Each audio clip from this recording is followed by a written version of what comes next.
Hello everybody, my name is Star Wars Boy, how are you? And welcome back to the channel for a brand new Star Wars Battlefront 2 video. In this video we continue the reinforcement guide series with a reinforcement guide on the clone commandos.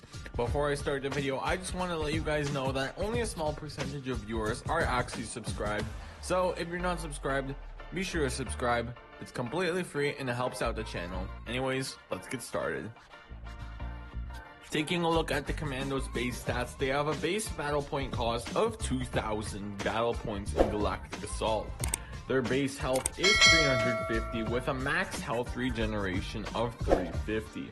Their weapon, of course, is their DC-17M, which we see various clone commandos use throughout the Clone Wars. The damage per hit is 33 to 6 and the DPS is 264 to 48. The range is 10 to 35 meters, which is shorter than most blasters. His overheat is 29 shots.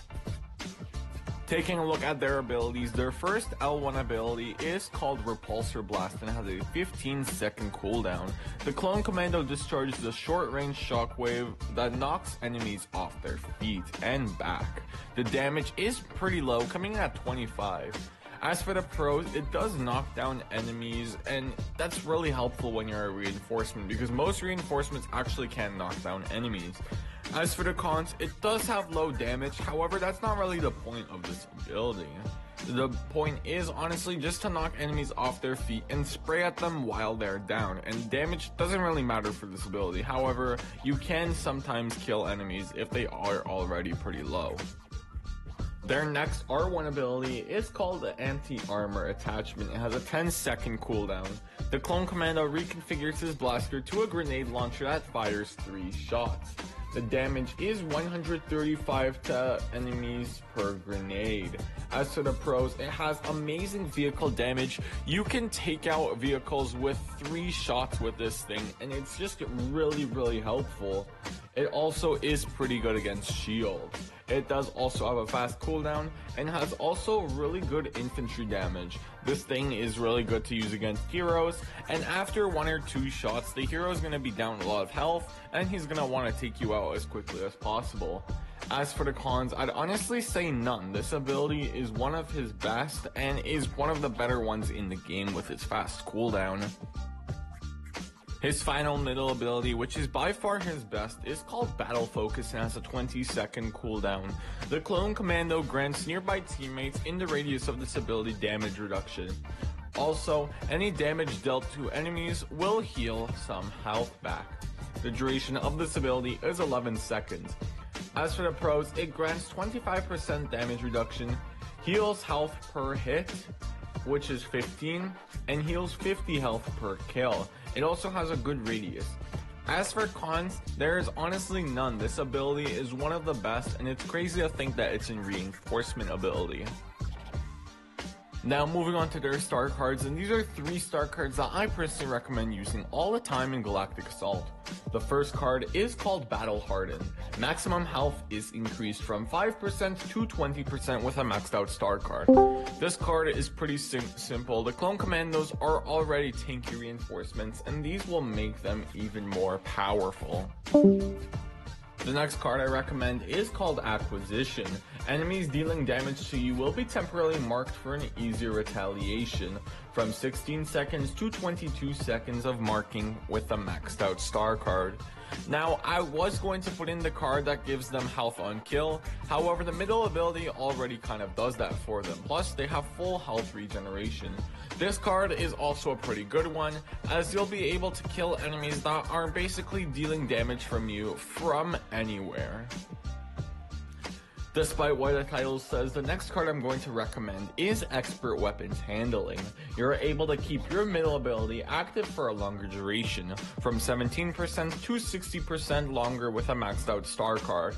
The Clone Commando's middle ability is insane, practically like a hero ability, and being able to have it for longer is going to help you out a lot. Now, as for some Star Wars facts about the Clone Commando, there are two really well-known groups of the Clone Commando.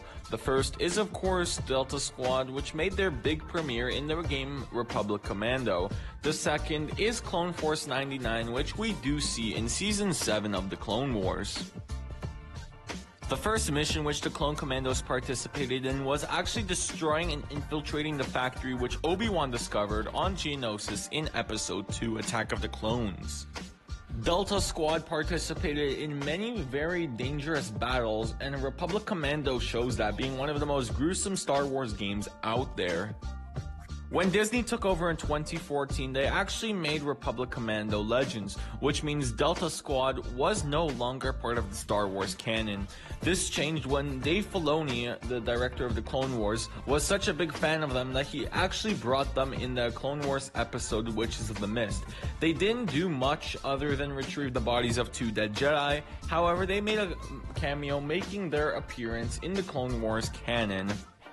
Apart from Delta Squad and Clone Force 99, there was actually another Clone Commando, Gregor. He actually forgot he was part of the Republic and lived as a citizen on a planet. However, after remembering his past, he liberated the city from the Separatists. When the Clone Wars ended, he lived with Rex on a barely functioning AT-T. After the Clone Wars, the Clone Commandos were tasked with recruiting soldiers for the Empire. So not only were they a major source in the beginning of the Clone Wars, but they are also an essential source for the rise of the Empire. The only Clone Commando we know of to remove their inhibitor chip is Clone Commander Gregor. However, if he did Order 66 or not is up for debate. We have no idea if Delta Squad or Clone Force 99 with Echo actually did follow the orders of Order 66.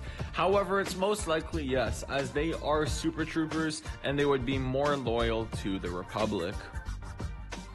So that is going to be it for this reinforcement guide, guys. We have a lot more to go, and I'm going to be doing a lot of new content this December. I've said this yesterday, however, I have a lot of cool content planned up for this channel, and most of it is going to go up in a few weeks. If you did enjoy the video, be sure to leave a like and subscribe if you haven't already. See you guys next time. Bye, and may the Force be with you always.